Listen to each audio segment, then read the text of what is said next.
I'm going to start talking about the frames of UDL and unpacking it in relation to the framework. One of the most common application and really, really powerful is universal design for learning as multiplicity.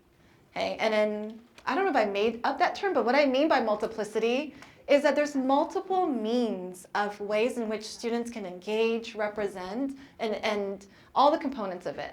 Okay? So that's the component that you probably noticed that. You were touching it, you were making it, you were making the connections across of it. And that is, I would say, most folks see that as the foundation of UDL. Do we honor students' choice? That I'm not looking at you and saying, you all have to solve it in this equation. I'm honoring that folks will solve it differently and that the conversation is around that multiplicity. Multiplicity is badass. We like it, right? And we're centering that in our discussion. So I'll read that for you here. UDL is founded on the notion of multiplicity, multiple means of expression, representation, and engagement. The power of multiplicity is substantial in that it breaks down barriers to learning and affirms the body minds. Somebody said to me, you shouldn't use that word, it's too confusing. You know what? We're all teachers and learners, body and mind. Okay? Our mind is not separate from our body, it's part of our body.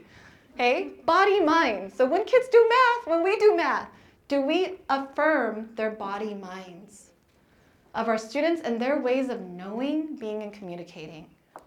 Here's some examples. So you're seeing 3 teacher examples here. Barry Fitzgerald and Capistrano Unified works with a group of 3rd grade kids in a special education classroom. You also see Sonia herself, who was a Chapman grad, a bilingual teacher, and all the ways in which we think of multiplicity.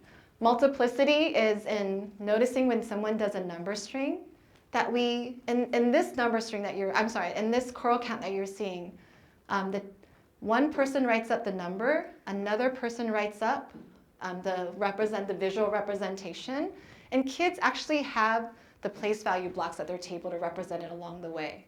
It is not, I'm sitting here forcing my body to be still while the teacher writes it up. Notice how it's an interaction. Another example that you see with Ms. Fritz, where there are number choices. Why can't textbooks do that? Just wondering. Or why can't textbooks ensure that the first problem in the textbook connects to the second one and connects to the third one in ways that actually build from each other? Because sometimes problem 1 is way harder than problem 5. That's just me.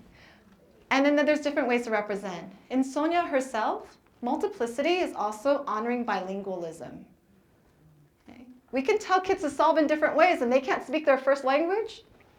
That kind of doesn't work either. And I know I made some people uncomfortable.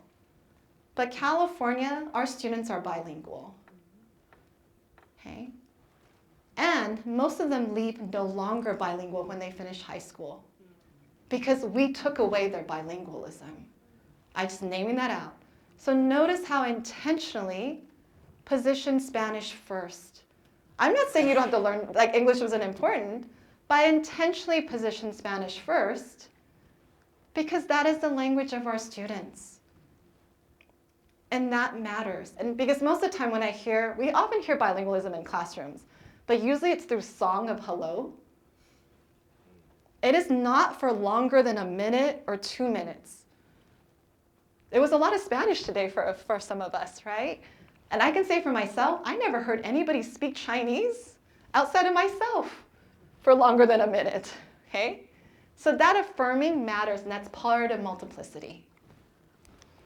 Here's another example, Suzanne Huerta, okay? And here's an example of a lesson that was existing, the way in which she shifted it, and the way in which she built on. Another teacher in California, okay? Local, just a 30-minute drive away.